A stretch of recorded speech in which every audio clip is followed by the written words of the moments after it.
January 17th, 1942, South Pacific, 0347 hours. The night was black as crude whale, no moon, no stars, just the hiss of waves against steel and the low thrum of diesel engines cutting through water that had swallowed 1,000 secrets. Lieutenant Commander Ernst Bauer stood on the conning tower of U-129, his Zeiss binoculars trained on the horizon. The cold spray bit at his face, but he didn't flinch. He'd been hunting in these waters for 3 weeks, and tonight, finally, he had prey. Before we continue, if you want more incredible and untold stories, make sure to hit the subscribe button and tell us which country you're watching from. Through the darkness, a silhouette emerged, a destroyer, American, alone. Bauer's pulse quickened. A destroyer separated from its convoy was a gift from the gods of war. He'd sunk 2 merchant vessels off the Solomon Islands, but this would be a kill worth celebrating, a warship, a symbol, something the Reich could broadcast on every radio from Berlin to Munich. He descended into the control room, the familiar smell of diesel, sweat, and stale bread enveloping him. "Range," he barked. 4,000 meters, Hercule. Speed, estimated 28 knots. 28 knots. Fast, but not unusual for a destroyer. Bauer smiled. Fast enough to feel confident, not fast enough to escape. He'd studied the American Fletcher-class destroyers in training. 2,050 tons, 5-inch guns. Respectable, but predictable. They were workhorses, not racehorses, and like all workhorses, they could be brought down. Prepared tubes 1 and 2, set depth 4 meters, lead the target by 3 degrees. The crew moved with practiced efficiency. These men had trained together for 2 years before the war, drilled in the Baltic until they could fire torpedoes blind. The G7E torpedoes, electric, wakeless, nearly silent, were already loaded. Each carried 280 kilograms of hexanite, enough to break a destroyer's spine. "Tubes ready, Hercule." Bauer took one last look through the periscope. The destroyer was still there, cutting through the water with almost arrogant confidence. No zigzagging, no evasive maneuvers. Either the captain was inexperienced, or he simply didn't know death was stalking him from below. "Fire 1, fire 2. The boat shuddered. 2 metallic coughs. The torpedoes slipped into the black water like knives into flesh. Bauer counted in his head. At 45 knots, the torpedoes would close the distance in roughly 3 minutes, 180 seconds. He kept his eye pressed to the periscope, watching, waiting for the bloom of orange fire, the satisfying crack of an explosion that would echo across the Pacific. 100 seconds. The destroyer continued its course, steady, unsuspecting. 50 seconds. Still nothing. But that was normal. Submariners learned patience. Death took its time. 20 seconds. And then the destroyer moved.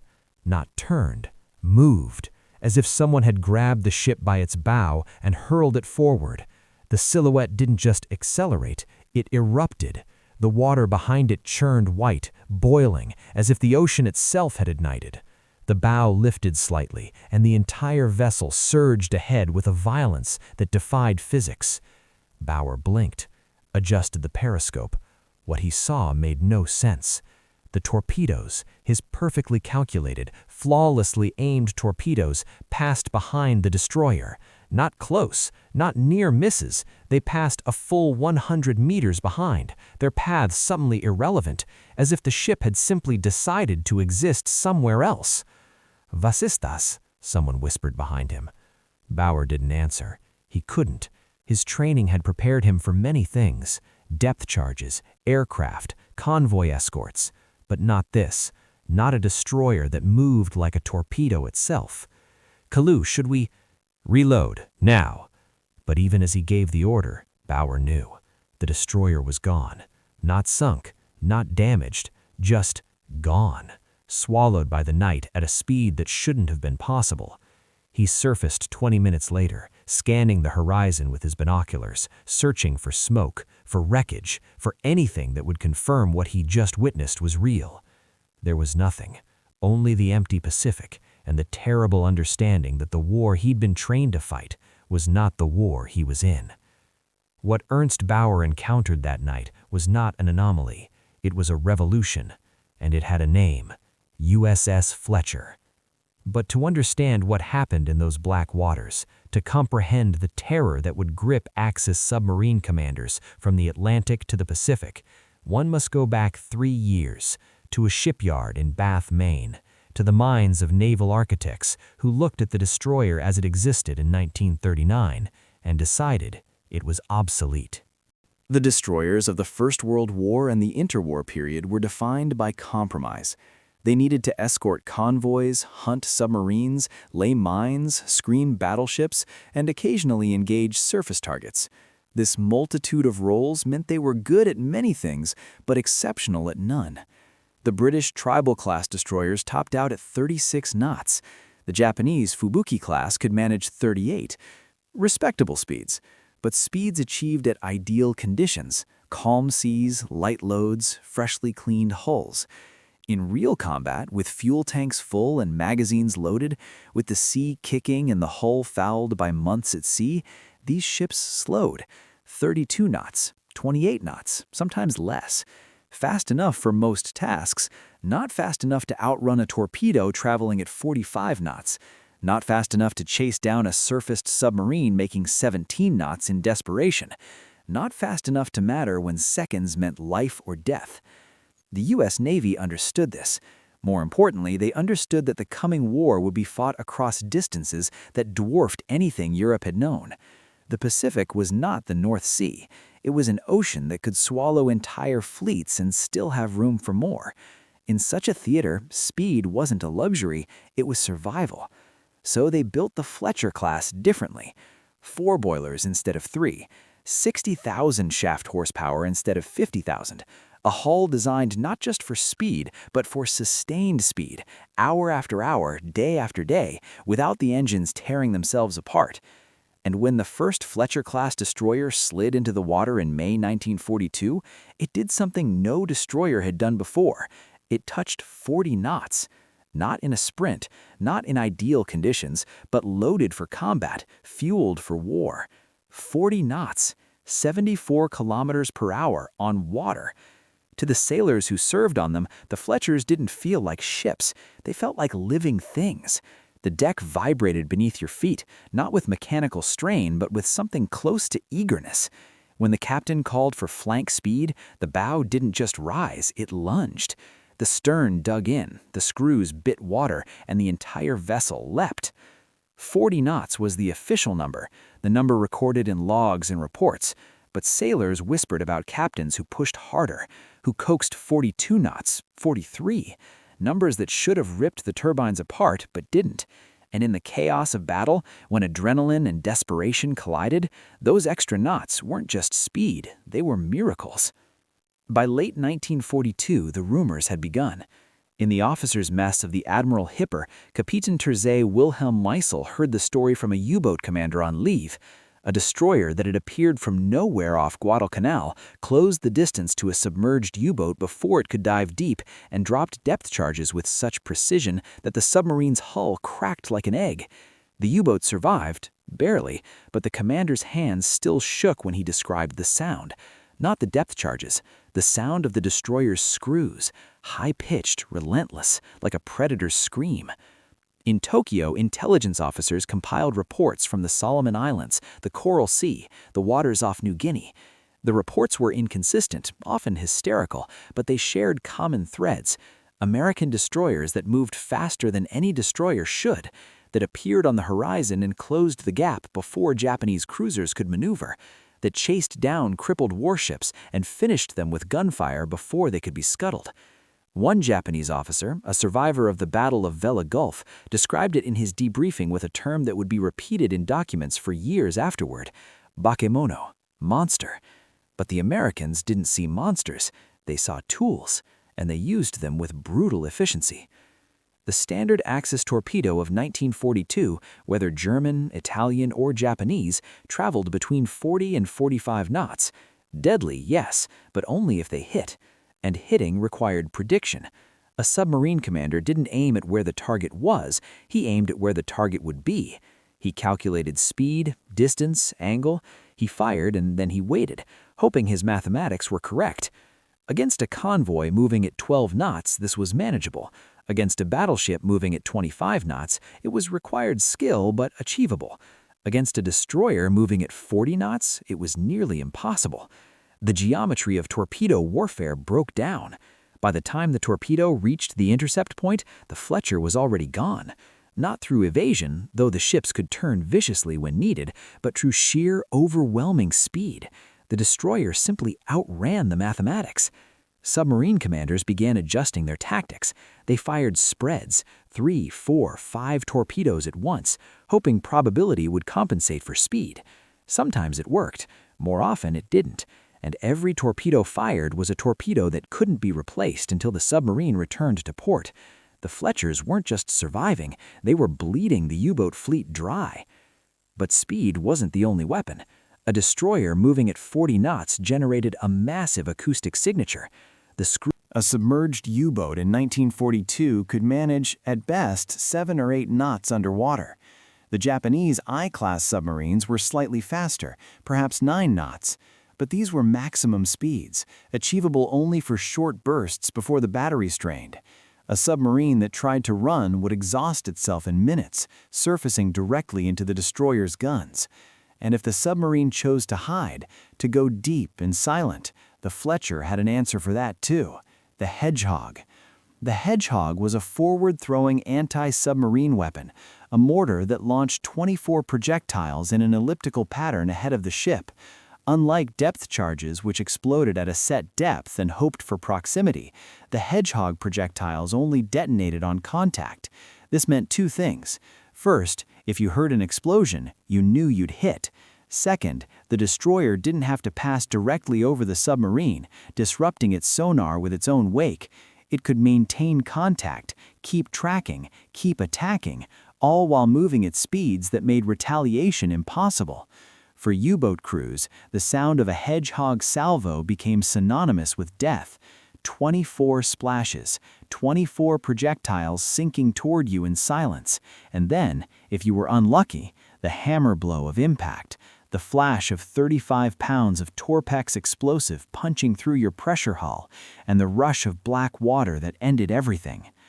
There was a peculiar democracy to the speed of a Fletcher-class destroyer. It didn't matter if you were a veteran Capitan Lieutenant with 10 kills to your name or a fresh ensign on your first patrol. It didn't matter if your submarine was a state-of-the-art Type I-9C or an obsolete Italian Marconi class. When a Fletcher locked onto your position, you had the same two choices as everyone else: surface and fight, or dive and pray. Both usually ended the same way. This was not the war the Kriegsmarine had trained for. German submarine doctrine, perfected over years of study and practice, relied on stealth, patience, and the vast emptiness of the Atlantic. A U-boat could submerge, drift silently, and wait for a convoy to pass overhead. It could surface at night, use its diesel engines to outrun escorts, and slip away into darkness. It was a game of cat and mouse, and the mouse, if clever enough, could survive. The Fletchers changed the game. They didn't hunt, they eradicated.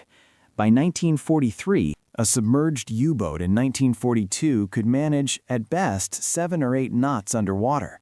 The Japanese I-class submarines were slightly faster, perhaps 9 knots. But these were maximum speeds, achievable only for short bursts before the batteries drained. A submarine that tried to run would exhaust itself in minutes, surfacing directly into the destroyer's guns. And if the submarine chose to hide, to go deep and silent, the Fletcher had an answer for that too: the Hedgehog. The Hedgehog was a forward-throwing anti-submarine weapon, a mortar that launched 24 projectiles in an elliptical pattern ahead of the ship. Unlike depth charges, which exploded at a set depth and hoped for proximity, the Hedgehog projectiles only detonated on contact. This meant two things. First, if you heard an explosion, you knew you'd hit. Second, the destroyer didn't have to pass directly over the submarine, disrupting its sonar with its own wake. It could maintain contact, keep tracking, keep attacking, all while moving at speeds that made retaliation impossible. For U-boat crews, the sound of a Hedgehog salvo became synonymous with death. 24 splashes, 24 projectiles sinking toward you in silence, and then, if you were unlucky, the hammer blow of impact, the flash of 35 pounds of Torpex explosive punching through your pressure hull, and the rush of black water that ended everything. There was a peculiar democracy to the speed of a Fletcher-class destroyer. It didn't matter if you were a veteran Capitan Lieutenant with 10 kills to your name or a fresh ensign on your first patrol. It didn't matter if your submarine was a state-of-the-art Type I-9C or an obsolete Italian Marconi class. When a Fletcher locked onto your position, you had the same two choices as everyone else: surface and fight, or dive and pray. Both usually ended the same way. This was not the war the Kriegsmarine had trained for. German submarine doctrine, perfected over years of study and practice, relied on stealth, patience, and the vast emptiness of the Atlantic. A U-boat could submerge, drift silently, and wait for a convoy to pass overhead. It could surface at night, use its diesel engines to outrun escorts, and slip away into darkness. It was a game of cat and mouse, and the mouse, if clever enough, could survive. The Fletchers changed the game. They didn't hunt, they eradicated. By 1943, U-boat losses in the Atlantic had climbed to unsustainable levels. 43 boats lost in May alone, 62 in the 3 months that followed. Donitz, commander of the U-boat fleet, wrote in his diary that the Atlantic had become a sea of graves. Some of those graves were dug by aircraft, some by code breakers, but many, too many, were dug by destroyers that simply refused to let go. In the Pacific, Japanese submariners fared no better. The I-boats, designed for long-range patrols and supply runs, found themselves hunted by wolf packs of Fletchers that coordinated with aircraft and surface ships. The Americans had learned the lessons that Germans taught in 1940 and 1941, and they applied them with industrial precision. By 1944, the Japanese submarine fleet was functionally extinct, not because they stopped building submarines, but because the submarines stopped coming back. One Japanese submarine officer, captured after his I-boat was sunk off the Philippines, was asked during interrogation what it felt like to be hunted by American destroyers. His answer, translated from the Japanese, was recorded in the official report. It felt like being chased by thunder. But the Fletchers were more than weapons. They were symbols. Every U-boat commander who returned from the Atlantic carried stories of American destroyers that seemed to appear from nowhere, that moved with impossible speed, that didn't retreat, didn't hesitate, didn't stop. These stories spread through debriefings, through letters home, through the quiet conversations in officers' clubs where exhausted men tried to make sense of a war that no longer followed the rules. And in those stories, the destroyers became something more than ships. They became proof. Proof that the industrial might of America wasn't just a matter of numbers, though the numbers were staggering. It was a matter of philosophy. The Americans didn't build destroyers to be adequate. They built them to be overwhelming. In the cramped, cold interior of a U-boat, where men lived for weeks without sunlight, where the air grew thick with diesel fumes and body odor, where every creak of the hull might be the prelude to destruction, the knowledge that an enemy possessed such speed was corrosive. It wasn't just fear. In the shipyards of America, Bath, Kearney, San Francisco, Puget Sound, destroyers rolled off the production lines like automobiles. 175 Fletcher-class destroyers were built between 1942 and 1945. 175 ships, each capable of 40 knots, each bristling with guns and torpedoes and hedgehogs.